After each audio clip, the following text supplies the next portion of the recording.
Oke guys, Assalamualaikum warahmatullahi wabarakatuh. Berjumpa lagi tentunya bersama kita di Pelita.Hati 207 yang tentunya akan selalu menyapa kalian di setiap pagi, sore, malam, dan selalu menemani kalian di berbagai macam aktivitasnya. Nah, sahabat Pelita atau Pelita Hati Lovers atau PL Lovers dimanapun kalian berada, kami dari studio mengucapkan mohon maaf lahir dan batin setelah 2 tahun vakum karena editornya ngilang, karena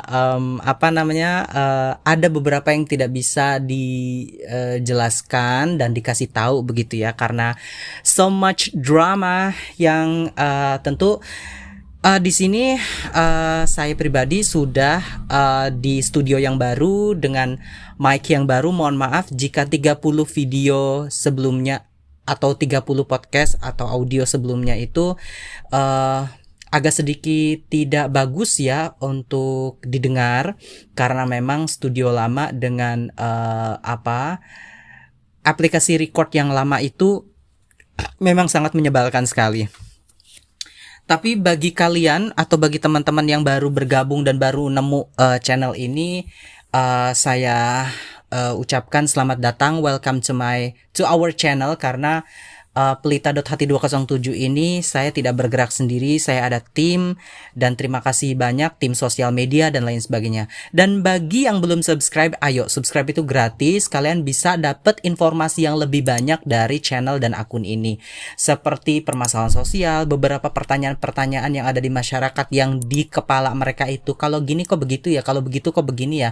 Nah, itu dibahas di sini dengan detail, dengan ulasan serta dengan review dan juga opini dari sudut pandang Pelita Hati 207.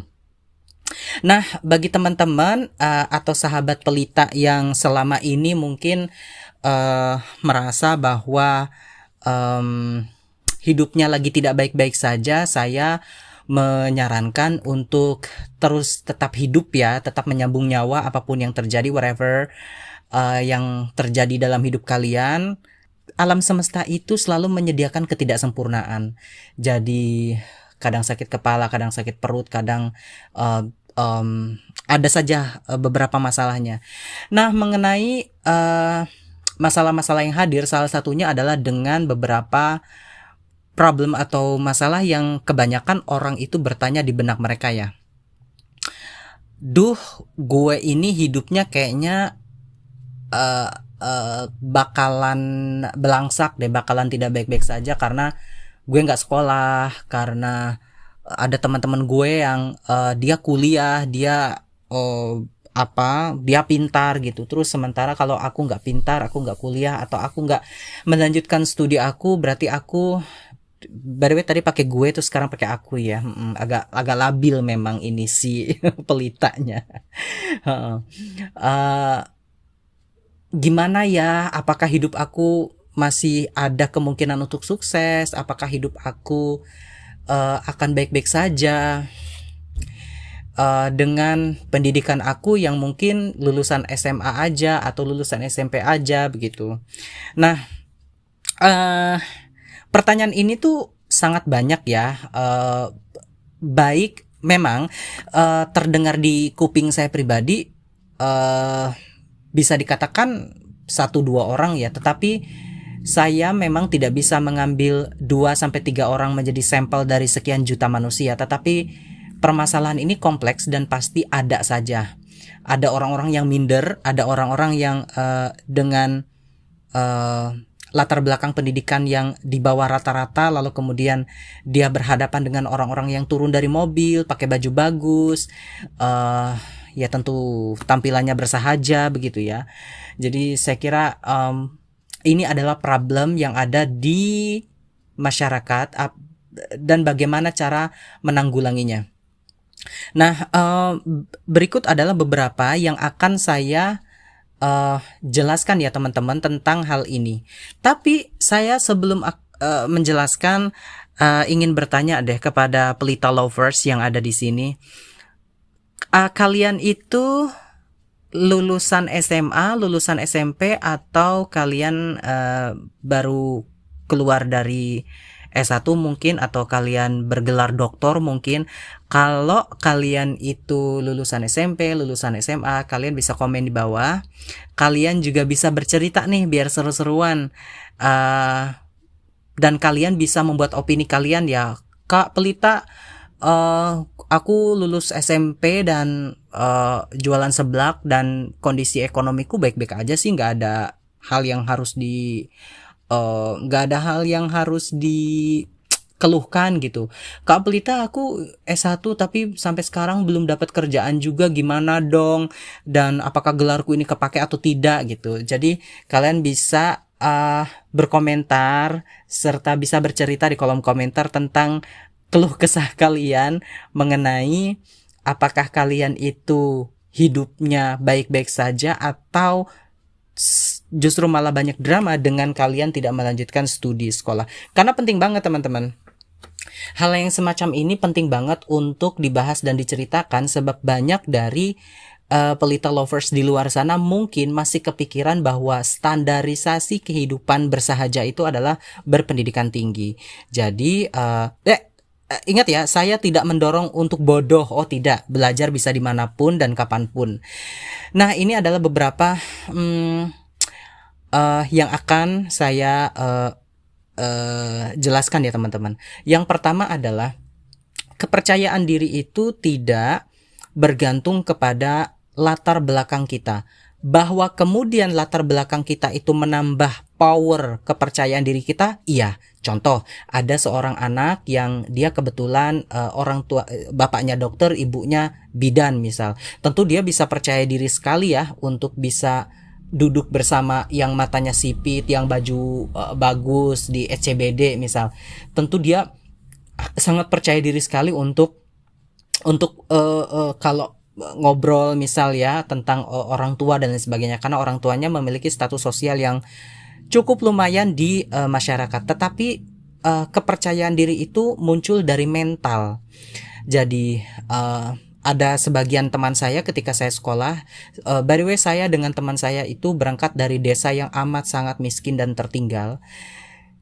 Jajan saja jarang sekali ya ke kantin. Tetapi karena ada sebagian dari teman saya yang dia bisa beberapa pelajaran di sekolahan, sehingga dia mendapat keseganan dari orang-orang. Seperti misal ada satu teman saya yang dia menguasai pelajaran bahasa Arab waktu itu, dia anak laki-laki. Jadi kemudian dia juga pintar sekali membuat kultum atau kuliah 7 menit. Pada saat kita sekolah kan memang mengharuskan ada siswa yang memang dijadwal untuk memberikan kultum pada saat akan sholat zuhur. Satu kali sholat zuhur itu dua orang yang kultumnya. Dia mendapatkan keseganan karena memiliki kepintaran, dan kepintaran itu yang membuat dia percaya diri meskipun latar belakang dia tidak tidak sekaya dari orang-orang yang lainnya. Jadi teman-teman, latar belakang itu tidak membuat atau tidak menentukan seseorang itu percaya diri atau tidak. Tetapi latar belakang itu, misal orang tuanya memiliki pengaruh, dianya juga datang dari keluarga yang berada, misal latar belakang ini hanya sedikit saja mendorong orang untuk percaya diri. Karena percaya diri dan tidak percaya diri itu datang dari mental yang kuat. Nah, lanjut ke atau kembali ke pembahasan awal. Bagaimana orang-orang yang lulus SMA, lulus sekolah yang mungkin hanya SMP, bagaimana orang-orang ini bertahan hidup ya, dan beberapa dan banyak teman-teman kita, bagaimana mereka bisa tetap hidup sementara digempur oleh beberapa teman-teman yang lulusan S1 dan juga lulusan sarjana begitu. Yang harus diketahui teman-teman, kebanyakan masyarakat Indonesia yang dari hampir 280 juta penduduk ini, lulusan S1-nya itu sangat sedikit. Dan jumlah orang kaya itu berdasarkan data dan survei yang saya pernah baca di internet, jumlah orang kaya itu hanya sedikit. Dia 950 sampai 970 ribu. Sementara sisanya adalah orang-orang yang menengah, jumlahnya tidak lebih dari 37 atau tidak lebih dari 30% dari penduduk Indonesia, dan masyarakat menengah ke bawah alias masyarakat miskinnya jumlahnya tentu dominan dan sangat banyak. Jadi pertama saya ingin menghibur diri, satu, bagi kalian yang hanya lulusan SMA lalu kemudian bekerja dan kepercayaan dirinya itu kurang meninggi begitu ya, maka di luar sana banyak sekali orang-orang yang justru tidak berpendidikan, mereka tidak sekolah, tetapi mereka bisa melanjutkan hidup di bumi ini. Jadi itu yang pertama. Yang kedua adalah teman-teman harus sadari bahwa kehidupan kita itu, saya beberapa kali bilang kepada teman-teman saya, dalam hidup kita itu untuk apa kita diciptakan. Mungkin saya menggunakan dua perspektif yang berbeda atau dua sudut pandang yang berbeda ya. Sudut pandang yang pertama, dari sudut pandang agama, tentu bagi kita yang muslim, ya wa ma khalaqtul jinna wal insa illa liya'budun. Jadi kita diciptakan itu untuk beribadah saja kepada Tuhan yang Maha Esa, Allah Subhanahu wa taala. Kemudian kalau kita berbicara untuk apa kita hidup, ya dari sudut pandang sosial, maka kita hidup itu untuk membangun peradaban yang bagus. Hewan itu tidak memiliki aturan di dalam hidupnya. Hewan akan berbuat semena-mena karena mereka tidak punya akal. Nah, manusia ini terlahir memiliki akal, memiliki pola pikir yang tentu memiliki aturan-aturan yang harus dipenuhi, baik itu orang yang beragama atau orang yang tidak beragama. Manusia terlahir memiliki akal sehingga bisa menciptakan peraturan-peraturan dan norma-norma untuk kelompoknya, untuk bangsanya, untuk negaranya. Sehingga hal ini yang menjadikan manusia mengharuskan untuk membuat peradaban yang lebih baik dari makhluk yang lain, especially in this earth ya, di dunia ini, di bumi ini.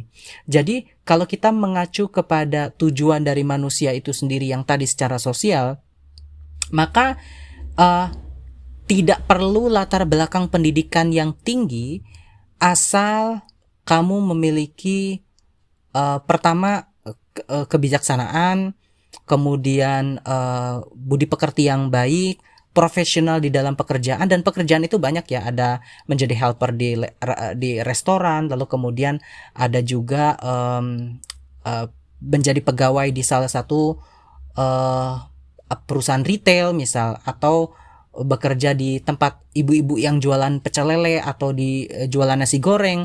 Kan hal itu sebenarnya tidak menjadikan hina teman-teman. Jadi terus bagaimana dong saya melihat teman-teman dan orang-orang yang berpendidikan tinggi, yang dia menjadi PNS, yang dia akses kepada kehidupan sejahteranya itu cukup lumayan lebar.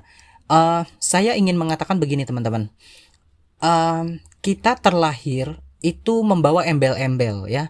Embel-embel tuh orang tua kita, kenalan atau relasi dari orang tua kita, warisan dari orang tua kita. Maka ketika orang tua kita mampunya di angka 7, kita sulit untuk berekspektasi di angka 20 seperti yang lain. Maka yang lain sudah memang dari orang tuanya sudah mendapatkan banyak privilege, sehingga si anak tinggal melanjutkan saja. Nah, bukan berarti saya menganjurkan untuk pesimis dan tidak bekerja keras. Oh no, tidak. Maksud saya adalah saya mengajak kepada teman-teman untuk berpikir realistis. Jika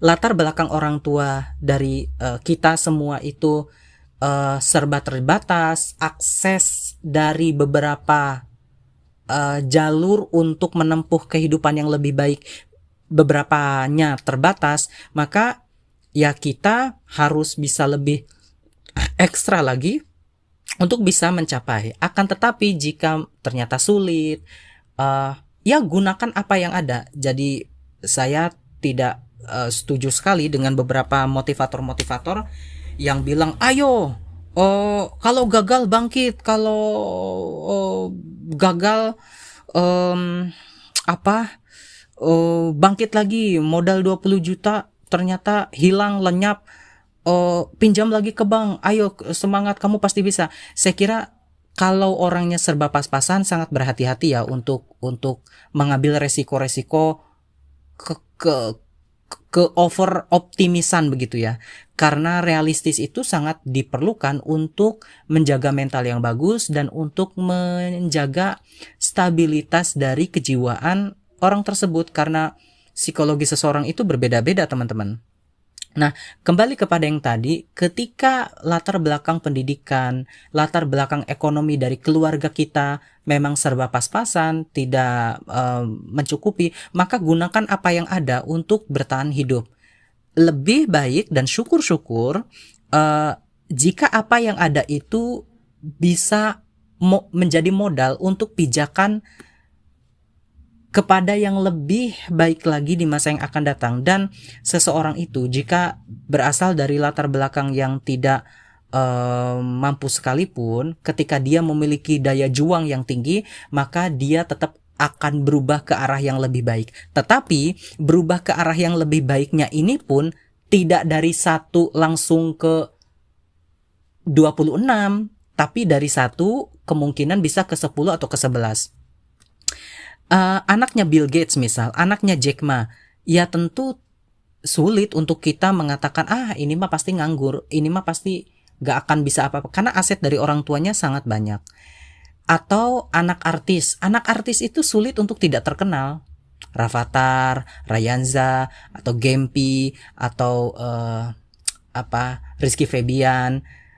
Bahkan ada anak selebriti yang dia tidak memiliki bakat sekalipun, hanya mungkin wajahnya yang begitu tampan, sehingga karena orang tuanya dahulunya model, ya ketika usia 17 tahun dia lalu didaftarkan ke salah satu agensi model untuk menjadi cover majalah remaja misal, seperti itu.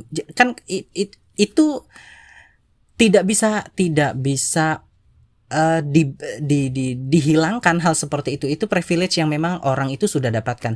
Bagi teman-teman yang kehidupannya pas-pasan dengan latar belakang pendidikan yang tidak baik-baik saja, ya memang itu satu buah ketetapan yang sudah ditetapkan. Tapi sekali lagi, saya tidak mengajak untuk pesimis ya. Enggak. Maksud saya adalah realistis, sangat saya tekankan, tetapi daya juang di dalam memperjuangkan kehidupan teman-teman ke arah yang lebih baik lagi, itu yang inti dari ini semua.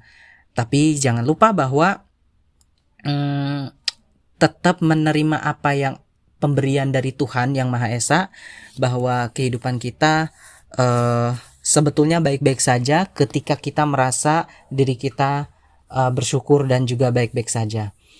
Berikutnya izinkan saya agar tidak lupa ya. Ada satu poin lagi yang akan saya sampaikan, tapi mohon maaf kayaknya lupa. Tapi gini teman-teman, sebelum saya mengakhiri ulasan ini, adakah di antara teman-teman yang sampai sekarang mungkin melihat temannya dari kalian mungkin yang enggak juga deh kak, ada tuh yang teman aku yang dia anak dari orang kaya, lalu kemudian dia hidupnya ternyata tidak bisa menjalankan bisnis dari orang tuanya begitu. Ada kok kak anak seorang petani tapi dia bisa menjadi dosen dan sekarang mengajar di beberapa universitas gitu. Kalian kalau memiliki pengalaman, ada teman kalian atau kalian sendiri memiliki pengalaman, baik itu pengalaman yang baik atau pengalaman yang buruk, coba tulis di kolom komentar.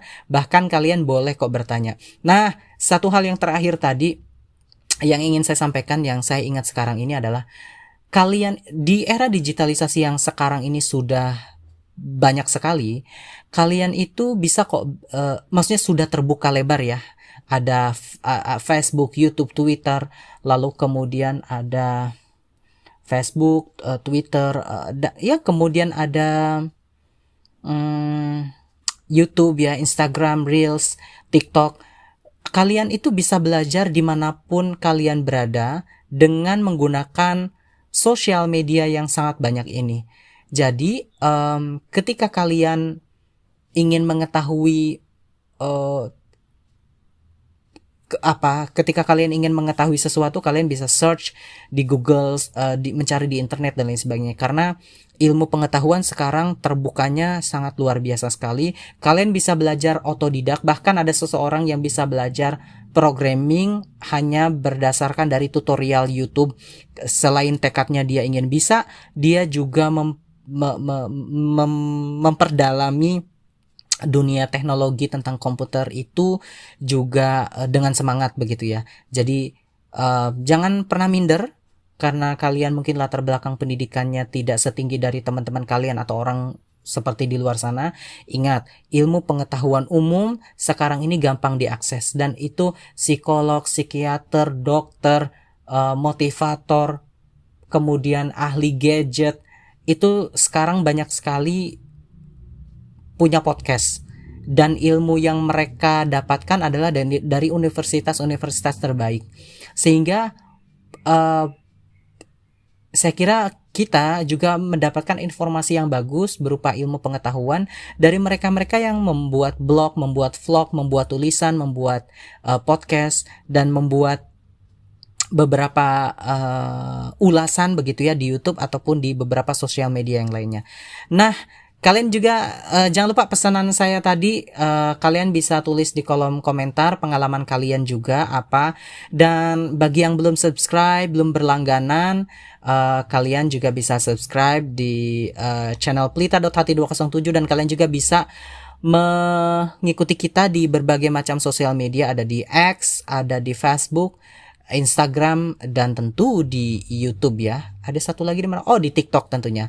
Search aja Pelita Hati 207 dengan foto profil yang seperti ada di YouTube, maka kalian bisa menikmati konten yang sebenarnya serupa ya, karena cakupannya biar lebih luas aja. Demikian tentunya dari kita Pelita.hati 207 mengucapkan selamat kepada kalian yang tentunya lagi bahagia, dan bagi yang tidak bahagia, it's okay. Tomorrow will be okay tentunya ya. Jangan lupa semangat, jangan lupa bahagia. Akhir kata ya, assalamualaikum warahmatullahi wabarakatuh.